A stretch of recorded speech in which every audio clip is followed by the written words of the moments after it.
형사정책연구원 승재현 연구위원 스튜디오에 나와 있습니다. 어서 오세요. 네, 안녕하십니까. 네, 오늘 이제 성폭행 사건 관련해서 말씀을 좀 주실 텐데 오늘 사건은 피해자의 진술의 구체성이 부족하다는 이유로 이 성폭행 무혐의 결론이 난 사건입니다. 자세한 사건 개요를 좀 설명해 주시면요. 사실 지금 검찰에서 이게 원래 경찰에서는 불기소 의견으로 이제 검찰로 사건을 넘기면 가해자에게 피해자들에게 알리면 이게 사실 경찰에서 불송치 결정에 대해서는 검찰이 다시 한번 90일 이내에 들여다봐야 되고 그 90일 이내에 수사가 필요하면 이제 검찰과 경찰이 대등한 기관이니까 재수사 요청을 하는데 일단 재수사 요청이 들어간 사건이에요. 그러니까 전체적으로 국민들을 보셨을 때 이게 왜 이러지? 이게 왜 이렇게 결론이 났는 거야? 아직 검찰의 재수사 요청 결과에 따라 달라질 수 있다라는 말씀 먼저 드리고 이게 어떤 사건인가 하면 피해자 아버지가 이제 그 이야기를 하셨는 부분인데 지난해 4월 중학교 1학년이래요. 이제 초등학교 갓 졸업했죠. 1학년 딸이 동네 고등학생 3명에게 잇따라 성폭행을 당했다고 주장을 합니다. 사실 말이 안 되는 이야기잖아요. 이게 3명한테요? 예, 3명한테 성폭행을 당했으면 아버지 입장에서는 얼마나 억장이 무너지겠어요. 그래서 이제 이 사실을 좀 경찰에서 들여다보니까 가해자들은 이런 이야기를 합니다. 성관계는 맺었지만 피해자와 동의한 것이다 라며 혐의를 부인하고 있는데 경찰의 입장에서는 이러한 어떤 그 피해자의 진술이 일관되지 않고 그 가해자와 피해자가 성관계를 맺을 때 폭행과 협박이 없었다는 등의 이유로 이 사건에 대해서 무혐의 처분을 합니다. 그런데 과연 초등학교 갓 졸업했는 중학교 1학년 여자 만으로 12살. 예, 만 12살 그리고 약간 지적장애 이건 아직 병원에서의 명확한 진단은 받지 않았지만 아버지 입장에서는 알 거잖아요.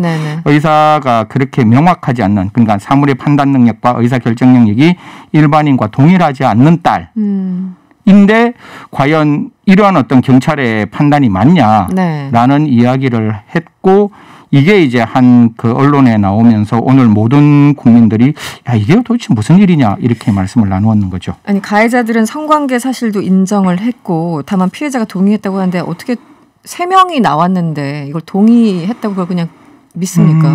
첫 번째 제가 이 사건을 봤을 때 이건 뭐 경찰의 입장을 제가 오늘 지금 경기 북부거든요. 제가 이제 주위 아는 분들한테 다 전화를 걸어서 좀 해명을 좀 해달라고 했는데 아직까지는 나오지 않았는데 분명히 피해자 측에서는 만 12세라고 이야기를 하면 아버지는 딸의 나이를 모르지는 않을 거잖아요. 그렇죠. 그럼 12세면 대한민국에는 미성년자 의제 강간이라는 죄가 있습니다. 무슨 말인가 하면 내가 정말 사랑하고 진짜 사랑해서 합의에 의한 성행위를 하더라도 그 반대편 당사자가 13세 미만이면 즉 13세가 되지 아니하였다면 12개월, 11개월이 됐다 할지라도 이게 미성년자 의제 강간에 해당하기 때문에 이건 폭행 협박이 있었는지에 관계없이 그 피해자가 저 오빠가 내 인생의 전부라고 이야기해도 이건 강간인 거예요.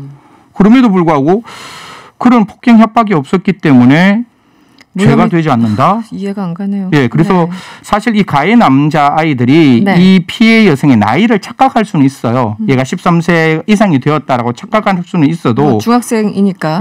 그럼에도 불구하고 3명이 이게 A라는 고등학생이 이제 뭐 자기들의 주장으로는 합의에 의한 성관계를 하고 다시 B가 들어가서 합의에 의한 성관계라고 다시 C가 들어가서 합의에 의한 성관계가 한 일주일 상간에 일어났다고 보면 며칠 사이로 이 3명이 제가 봤을 때는 이 피해자가 가지고 있는 사물의 변별 능력과 의사결정 능력은 분명히 충분하지 못했다라는 게 눈에 보이는데 이거를 왜 경찰 쪽에서 무혐의를 했는지는 최소한의 상식도 지금 없는 상황 같아요. 그렇죠. 이게 뭐 피해자의 진술에 일관성이 없다는 건 저는 당연히 피해자의 진술은 일관성이 없을 수 있죠. 이 정도면. 만 12세니까요. 예, 12세에 약간의 지적 장애가 있다면.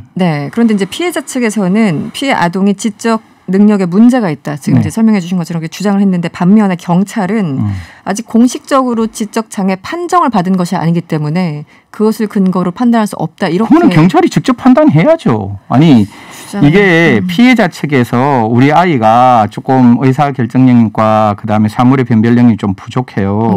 이 부분 좀 고려해 주세요. 라고 하면 그 부분을 경찰이 마음으로 담고 그걸 고려해서 수사를 해야지 이게 뭐 상해 진단서 떼는 것도 아니고 그러니까 이거 그 진단서가 없다는 것 때문에 네네. 이거를 못 받아들였다는 것도 1억 말도 안 될 뿐만 아니라 거듭 말씀드리면 12세면 천지가 개벽해도 합의해도 아까 제가 말씀드린 저 오빠밖에 내가 삶에 유일한 사람이 저 오빠밖에 없다고 할지라도 강간이라니까요. 그런데 이런 형태로 사건을 접근했다는 게 못내 불편할 뿐만 아니라 물론 그 안에 제가 수사 기록을 다 못 봐서 네네. 정확하게는 모르겠지만 아마 검찰도 그런 부분에 천착해서 재수사 요청을 했지 않았을까라고 저는 생각이 듭니다.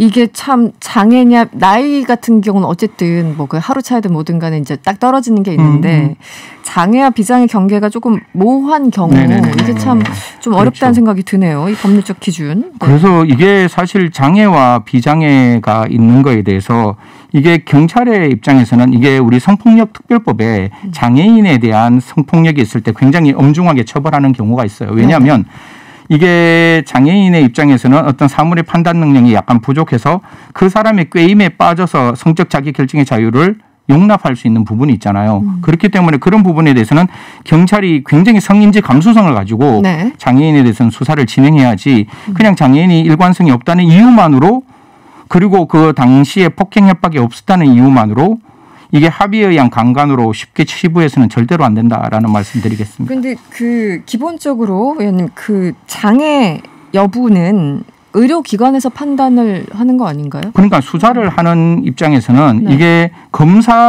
경찰은 뭘 해야 되는가 하면 피해자는 나는 성폭행을 당했습니다라고 이야기를 하면 그 성폭행이 당했는지 안 당했는지에 대해서 가해자에 대한 수사는 그 경찰이 정권을 가지고 수사를 해야 되는 거잖아요. 그렇죠. 그럼 피해자에게 지적 장애가 있어서 이 전술의 일관성이 조금 부족하면 우리가 진술 보조인이라는 걸 만들었어요. 그러니까 이 사람이 그러니까 경찰이 봤을 때 이게 자꾸 진술이 뭐 약간씩 조금씩 달라지는 부분이 있으면 그러면 진술 보조인 을 불러야 되고 뿐만 아니라 우리가 흔히 말해서 신뢰관계자를 동석시키는 거예요. 오늘 뭐 약간 사건은 전혀 다르지만 전두환 씨가 이제 광주에 갔을 때 이준사 씨가 옆에서 신뢰관계인으로 동석하듯이 그렇게 동석해서 만약 그 아이가 그 말로 인해서 2차 피해가 발생할 수 있으면 과학기술을 통해서 어떤 작은 굉장히 이렇게 말하기 편한 장소에 가서 굉장히 심리치료하듯이 그렇죠. 그 진술보조인이 그렇게 말을 이끌어내면 되는 거지. 이 피해자의 지적 능력을 왜 피해자 측이 이야기를 해야 되는지는 저는 그렇게 별것이 많은 그 성폭력 사건 판결문을 봐도 이 사건은 조금 이해가 안 되는 부분이 있습니다. 네, 알겠습니다. 그런데 이제 이번 사건과는 또 반대로 피해 여성의 진술이 계속 번복됐는데 오락가락했는데요. 이 성폭행범이라는 누명을 쓰고 억울한 옥살이를 한 사건이 있었죠. 이거는 또 정반대되는 사건인데 이건 또 어떤가 하면 지적장애인이 옆집에 있는 아저씨가 자기를 성폭행했다라고 신고를 하는 거예요. 몇 년 전 사건이죠? 2017년 3월에 있었던 사건인데 그래서 그 지적장애인이 진술을 듣고 그 진술에 의해서 이 옆집 아저씨는 1심에서 징역 6년을 받습니다. 6년. 그런데 지금 이거는 앞하고 뒤의 사건이 다른 게 앞에는 내가 성행위는 했는데 그에 대한 폭행 협박이 없었다라는 거고 이 뒤에 있는 사건, 이 사건은 아예 일면식이 없다는 거예요. 일면식이 없었다고. 저에게 만난 적이 없었기 때문에 그 성폭행이 부존재를 이제 이야기를 하는 건데 경찰 단계에서 수사를 할 때 분명히 그런 이야기를 해요. 내가 그런 어떤 무인 모텔에 가지도 않았다. 내가 하이패스를 통과한 것도 없다. 그래서 그 사이에 부존재에 대한 알리바이가 분명히 주장을 했는데 당의 경찰이 그 부분에 대해서 특별하게 검토하지 않고 그냥 그런 부분을 무시한 채 피해자의 진술을 가지고 이제 1심 판결로 가게 됐고 이게 더 큰 진술을 그 더 큰 문제는 뭔가 하면 그 진짜로 성폭행했는 사람이 2심에서 밝혀지는데 그 신뢰관계자가 옆에 동석하는데 그 고모가 동석을 해요. 그런데 고모부가 이 지적장애인을 성폭행을 하는 거예요. 고모부가요? 그러니까 옆에 있는 몇 년 만에 그럼 밝힌 거예요? 그 1심 마치고 난 다음에 2심에 갔을 때 그 딸이 그러니까 가해자 그러니까 옆집 아저씨의 딸이 우리 아빠는 절대로 그런 사람이 아니다. 그래서 이 딸이 하나하나 그 당시에 우리 아빠가 그 지적장애인하고 같이 있지 않았다는 사실에 대해서 하나하나 다 밝히는 거예요. 시간 장소를 다 추적을 해놨군요. 다 추적해서 우리 아빠는 그 당시에 없었다라고 하면서 이제 무죄 판결이 나오는 거라서. 그러니까 경찰 검찰이 아들이 아니라 그 딸이 우리 아버지가 예, 뭐 억울하니까 스스로 수사관이 됐고 그렇죠. 상황이군요. 그렇죠. 예, 그래서 이 사건을 바라보면서 제일 불편했던 거는 네.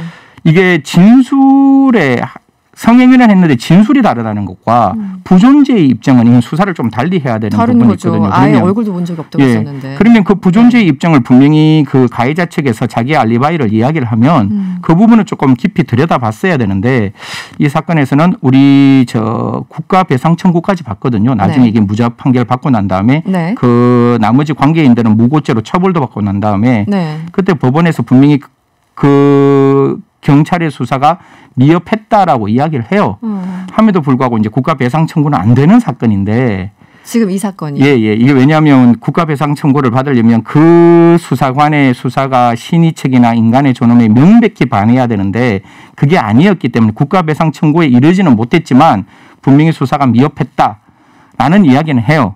그래서 이 사건에서 제일 안타까웠던 거는 부존재의 입증을 분명히 주장했음에도 불구하고 경찰이 그 부분을 좀 살피지 못했다. 그래서 성폭력 사건의 수사가 어렵다는 게 이 두 가지 사건에서 명확히 드러나는 거죠. 알겠습니다. 마무리하기 전에 지금 이제 이재용 부회장 가석방 관련해서 저희 게시판에도 그렇고 가석방과 사면의 차이에 대해서 궁금하신 분들 조금 헷갈리신 분이 있는데 위원님 가석방과 사면의 차이를 좀 간단하게 가석방은 지금 뒤에 남아있는 그 시기까지 뭐 보호관찰이나 이렇게 다 등등 여러 가지를 받아야 되고 그 사이에 범죄 빵 저지르면 그 가석방이 이제 없어지는 거예요. 그러니까 그 나머지 형기를 살아야 되는 거고 사면 중에 특별사면이라는 것은 그냥 이재용 씨가 했던 부회장이 했던 모든 그 범죄 사실을 아예 처음부터 끝까지 다 없애주는 거죠.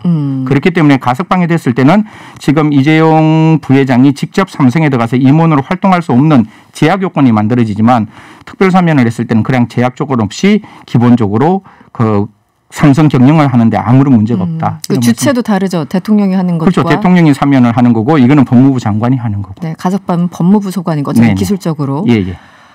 법무부 소관이고 특별 사면이 대통령의 권한이 대통령 권한인데 이제 특별 사면도 뭐 국무회의나 그다음에 사면 심사위원회는 거쳐야 한다. 법무부 소관이라고 해도 청와대가 완전히 정말 선을 완벽하게 그을 수 저는 그었다라고 말씀을 드릴 수밖에 없는 부분인 거죠. 왜냐하면 이거는 뭐 법무부 장관께서 직접 법무부 장관도 사실 직접 개입할 수는 없는 거죠. 거기에 있는 위원들이 적법하고 의법하게 아마 처리를 했을 것이다. 이렇게 말씀드리겠습니다. 알겠습니다. 오늘 여기서 마무리할게요. 지금까지 한국형사정책연구원 승재현 연구위원과 함께했습니다. 오늘 고맙습니다. 네, 고맙습니다.